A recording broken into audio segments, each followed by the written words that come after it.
इस देश का प्रधानमंत्री कायर है, लेकिन उससे ज्यादा वो निर्लज्ज है और बेहद सांप्रदायिक है। इस बात की पुष्टि खुद नरेंद्र मोदी ने आज अपनी चुनावी सभा जो राजस्थान में थी उस दौरान दे दी।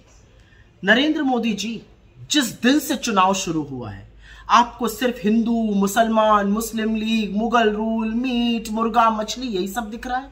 और हमने भी ठान ली है कि चुनाव तो इस बार बेरोजगारी, महंगाई, किसानों के हक, श्रमिकों के लिए न्याय, औरतों की सुरक्षा, हाशिए पर लोगों के हक का जो हनन हो रहा है उसी पर होगा और हम उसी पर टिके हुए हैं।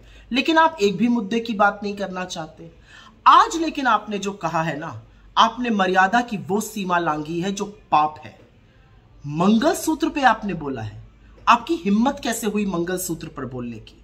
आपने कहा कि कांग्रेस के मैनिफेस्टो में लिखा है कि आपका मंगलसूत्र भी वो लोगों में बांट देंगे। कांग्रेस के मैनिफेस्टो में मैं चुनौती से आपसे कहती हूं, ऐसी कहां पर कौन सा मैनिफेस्टो आप पढ़ रहे हैं जिसमें ऐसी बात लिखी है?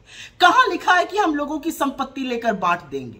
किस तरह की बौखलाहट है ये कि आप निरंतर झूठ बोल रहे हैं। एक संप्रदाय को लेकर झूठ बोलते हैं, हमारे मैनिफेस्टो को लेकर झूठ बोलते हैं। अब इतने बेतुके झूठ बोलने लगे हैं कि लोगों को आपके मानसिक संतुलन पर सवाल उठाना पड़ रहा है।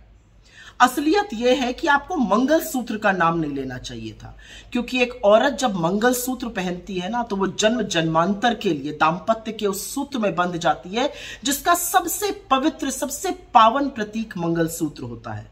इस देश के करोड़ों लोग पूरी निष्ठा से, पूरी ईमानदारी से दाम्पत्य के सूत्र को, दाम्पत्य के संबंध को निभाते हैं।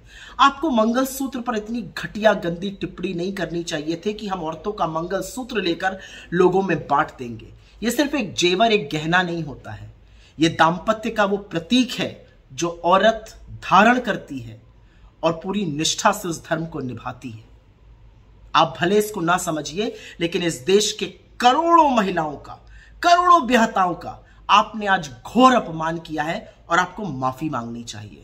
अपने 10 साल के शासन काल में आपने किसानों का, श्रमिकों का, युवाओं के खिलाफ, महिलाओं के खिलाफ, हाशिए पर रहे लोगों के खिलाफ जो षड्यंत्र किया है उसके अंत का वक्त आ गया और चुन चुनकर वोट के माध्यम से आपसे हिसाब लिया जाएगा।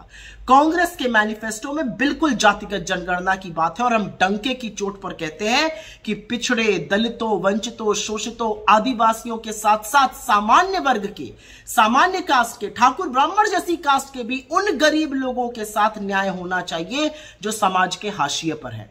असल में तो लोगों की जेब पर डाका आपने डाला, लूटा खसोटा आपने, लोगों से जबरन वसूली करके अपने मित्रों की जेबें, उनकी तिजोरियां आपने भरी और अब आप निहायत ही घटिया बात करने पर उतारू हो गए।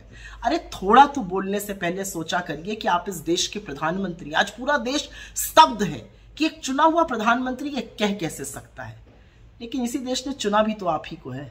खैर, अब समझ में आ गया है, बस थोड़े ही दिनों की बात है। लेकिन जाते जाते ऐसी बात मत कीजिए कि पूरा देश पानी पी पी कर आपके शब्दों को, आपके बयानों को और आपकी घिनौनी गंदी सोच को कोसे। वही हो रहा है आज।